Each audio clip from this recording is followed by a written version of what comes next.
बिस्मिल्लाहिर्रहमानिर्रहीम। मैं आरो रशीद हूँ। आज एक साहब ने पूछा, पर जो मुख्तसर सा विला किया था उस पर तबसरा करते हुए उन्होंने पूछा कि आप इस कदर मग़मूम क्यों नज़र आते हैं। 52 बरस होते हैं, यही अय्याम थे। जमात इस्लामी के बानी सैयद अबुल आला मौदूदी से, अमीर जमात इस्लामी की हैसियत से उनका आखिरी इंटरव्यू लिखने का शर्फ मुझे हासिल हुआ। सवालात मैंने नहीं किए, हमारे मरहूम चीफ एडिटर मुस्तफ़ा सादक ने किए थे, मगर उसे लिखा इस नाचीज़ ने। उनसे पूछा गया कि आपकी ज़िंदगी का सबसे ज़्यादा मसरत अंगेज़ लम्हा कौन सा था और सबसे ज़्यादा गम अंगेज़ साथ कौन सी थी। उन्होंने कहा, आप जानते हैं मैं जल्दी खुश होने और जल्दी गमज़दा होने वाला आदमी नहीं हूँ। उनसे पूछा गया कि मशरक़ी पाकिस्तान में उनके जलसे पर जब अवामी लीग के गुंडों ने हमला किया तो क्या उसके बाद वो बहुत गमज़दा नहीं थे? बज़ाहिर तो ऐसा ही नज़र आता था। और जब आप लाहौर के हवाई अड्डे पर उतरे तो हमारे रिपोर्टर ने ख़बर दी कि वो दिल शिकस्ता और गमज़दा थे। तो मेरी तरफ उन्होंने इशारा किया। तो उन्होंने कहा कि जब मुल्क के फ़ैसला साज मुलव्वस हों मुल्क की तबाही में, तो क्या आदमी गमज़दा नहीं होगा, दिल गिरफ्ता नहीं होगा? तो भाई इस वक्त जो सूरत हाल है, यानी बाढ़ ही खेत को खा रही है, और ऐसी हम ख़बरें हम सुनते हैं और ऐसे तजिए सुनते हैं कि आदमी हैरत ज़दा रह जाता है। मिसाल के तौर पर ये ताज़ा तरीन जो ख़बरें सुनने में आ रही हैं आज दोपहर से कि भाई इक़्तिदार के बंदर बांट कैसे होगी, ये बड़ा प्रॉब्लम है। मौलाना फजलुर रहमान सदर बनना चाहते हैं, साहबजादे को वज़ीर आला बनाना चाहते हैं। जरदारी साहब खुद सदर बनना चाहते हैं, साहबजादे को वज़ीर आज़म बनाना चाहते हैं, साहबजादी आसफ़ा को सिंध का वज़ीर आला बनाना चाहते हैं। नवाज़ शरीफ साहब खुद वज़ीर आज़म बनना चाहते हैं, साहबजादी मरीम नवाज़ को वज़ीर आला बनाना चाहते हैं। शहबाज शरीफ जो बहुत फेवरेट हैं, ज़ाहिर है कि वो हर एक के साथ हर तरह के हालात में चल सकते हैं। हत्ता कि बिलावल ने कह दिया कि पीपल्स पार्टी से ज़्यादा नून लीग से ज़्यादा पीपल्स पार्टी के वज़ीर आज़म हैं, जब उन्हें पैसे मिल गए सिंध के लिए। तो वो भी अपना बड़े पुरुम्मीद हैं, और वो अगर उनका बस चले वो अपना ख़ुद वज़ीर आज़म बनना चाहते हैं, साहबजादे को वज़ीर आला बनाना चाहते हैं। एक दफ़ा उन्होंने तावीज़ भी लिया था 10,000 रुपये लेके, बहुत पुरानी बात है, 25-30 बरस पुरानी बात है। और वो उस बेचारे को उठा लिया गया था। उसने कहा मेरा क्या कसूर है, वो आए थे वज़ीर आज़म बनना चाहते थे, तावीज़ तो ने कमाल दिखाया, आखिरकार वो बने गए, अगरचे कुछ भी हासिल न हुआ। देखे हैं बहुत हमने हंगामे मोहब्बत के, आगाज़ भी रुसवाई अंजाम भी रुसवाई। एक आदमी कायद-ए-आज़म के बाद ऐसा नहीं है, लियाक़त अली खान तो खैर शहीद हो गए, जो आबरूमंदी के साथ इक़्तिदार से रुखसत हुआ हो।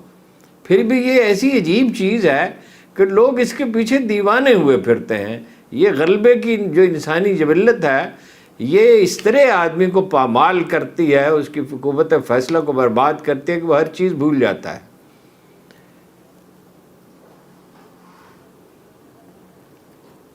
वो शेर मैं याद करने की कोशिश कर रहा हूँ कि मताए दीनो ईमान लुट गई अल्लाह वालों की, ये किस काफर अदा का गमज़ा खून रेज है साकी। अब बताइए कि एक तरफ तो मुल्क की सबसे बड़ी पार्टी को आप इक़्तिदार से अलग रखना चाहते हैं, और आपने एक ऐसा हंगामा उठाया कि वो मुल्क दुश्मन हैं और गद्दार हैं और दहशतगर्द हैं, और 10-12 हज़ार कारकुन पे गिरफ़्तार कर लिए, और उसके लीडर के बारे में कहते हैं कि भाई उसे नाअहल करार दे दिया जाएगा या उसे गिरफ़्तार कर लिया जाएगा, और उसे कहा गया कि मुल्क छोड़कर चले जाए। मुल्क छोड़ के जाने वाला तो वो है नहीं, जिस मिजाज का वो आदमी है। तो दूसरी तरफ ये है कि जो बाकी बचे वोट हैं, जो 20 से 30% के दरमियान हैं, और वो ज़ाहिर है बटेंगे तो जो जीतने वाली पार्टी है उसके हिस्से में 8-9% से ज़्यादा वोट नहीं आएंगे, वो हुकूमत बनाना चाहते हैं। एक साहब हैं शब्बर ज़ैदी, आप सब उन्हें जानते हैं। हमारे माहिरीन मईशत में से कोई शख्स ऐसा नहीं है जो इतनी साफ गोई से बात करता हो। उसने कहा, और हम भी पहले कह चुके थे, लेकिन हमारे कहने की अहमियत नहीं है, उनके कहने की अहमियत है कि आप बना लें हुकूमत, जो माशी मसाइल हैं ज़्यादा से ज़्यादा साल भर हुकूमत चलेगी। और ज़ाहिर है अक़लियती हुकूमत पाकिस्तान जैसे माशरे में جہاں لوگ اس قدر ووکل ہیں سوشل میڈیا کے زمانے میں، وہ چلے گی کیا اور وہ کرے گی کیا، گنجی نہ آئے گی کیا اور نچوڑے گی کیا؟ اچھا ادھر شہباز شریف صاحب فرماتے ہیں ملک کو ہم نے ٹریک پہ ڈال لیا۔ اچھا وہ میرا حافظہ اتنا ظاہر اچھا نہیں رہا اس عمر میں، وہ ٹریک پہ انہوں نے جو ڈالا ہے تو وہ کسی نے مجھے لکھ کے بھیجا، وہ میں آپ کو پڑھ کے سنا دیتا ہوں، انگریزی میں لکھا ہے، میں اس کا ترجمہ کرتا ہوں۔ عمران خان کے زمانے میں مہنگائی تھی 12%، جس پہ ہم ان کی بڑی مذمت کرتے تھے اور بالکل ٹھیک کرتے تھے، اس لیے کہ 12% مہنگائی نہیں ہونی چاہیے کرونا کے باوجود، ہیں جی اس وقت ہمیں کچھ زیادہ حقیقت پسندی کا مظاہرہ نہ کر سکے۔ اب 38% ہے، 38%، 3 گنا سے زیادہ۔ وہ کہتے ہیں ملک کو ٹریک پہ ڈال دیا۔ ان کے زمانے میں شرح ترقی 6% پہ تھی، اس سال ہوگی 0.25%۔ آبادی میں شرح کا اگر ملحوظ رکھا جائے 2-3% شرح آبادی میں اضافہ ہوتا ہے تو دراصل منفی ہے۔ ڈالر کی قیمت میں 100 روپے کمی ہوئی ہے، اپنا روپے کی قدر میں، یعنی ڈالر کی قدر 100 روپے بڑھ گئی ہے، یہ انہوں نے کارنامہ انجام دیا ہے۔ اور اپنے ہوائی اڈے بیچ رہے ہیں، اپنی سڑکیں بیچ رہے ہیں، عمارتیں پہلے بہت ساری بیچ چکے ہیں، پی ٹی سی ایل بیچ چکے ہیں۔ اور سب سے بڑی بات یہ ہے کہ اس لڑائی بڑھائی میں جو سیاستدانوں کے درمیان جاری ہے، کھیل ان کے ہاتھ سے نکل کر اسٹیبلشمنٹ کے ہاتھ میں چلا گیا۔ ابھی جب نگران وزیر اعظم کا تقرر ہوگا تو لوگوں کو اس کا اندازہ ہو جائے گا۔ برادر اعجاز الحق نے کہا ہے کہ وزیر اعظم ہوگا نون لیگ کا اور وزیر خزانہ بھی انہی کا ہوگا، البتہ نگران وزیر اعظم کو ماہر معیشت ہوگا۔ ان کی خدمت میں عرض ہے کہ اچھا نجومی 3 مہینے سے زیادہ کی پیشین گوئی نہیں کرتا، ابھی پتہ نہیں کیا کچھ ہونے والا ہے۔ انسانی حقوق کا حال یہ ہے کہ ساری دنیا میں اس پہ ماتم برپا ہے، عدالتی نظام ڈھہ گیا، میڈیا پابند سلاسل ہے، ایسا کہ کبھی نہیں تھا اس سے پہلے۔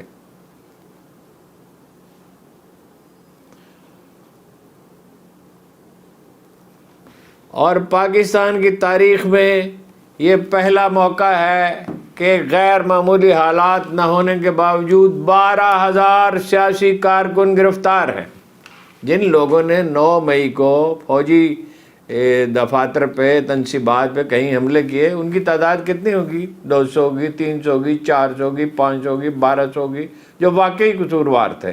کچھ تو تماشائی ہوتے ہیں، یہ تو ایک ایسی قوم ہے کہ ٹریفک کا حادثہ ہو جائے تو تماشا دیکھنے کے لیے لوگ کھڑے ہو جاتے ہیں۔ تو ان کے خلاف کارروائی کریں نا، اور وہ کارروائی بھی مشکل نظر آتی ہے۔ یعنی فوجی عدالتوں میں دنیا کا اتنا دباؤ پڑا ہے کہ فوجی عدالتیں بنتی نظر نہیں آتی، اور اتنے مقدمات کبھی کسی سیاستدان کے خلاف۔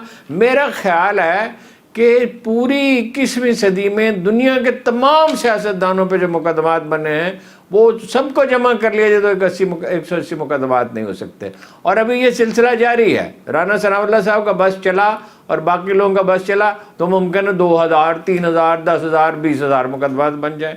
ایک FIR ہی لکھنی ہوتی ہے نا۔ یہ جس طرح کی ہماری پولیس ہے اور جو ہمارا عدالتی نظام ہے تو اس میں کچھ بھی ممکن ہے۔ اور بھائی یہ تماشا نہیں چلنے والا، یہ کمپنی نہیں چلے گی۔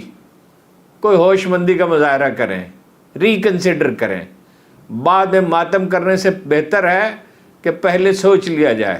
دانا لوگوں کا یہ طریقہ نہیں ہے۔ باقی کل انشاءاللہ۔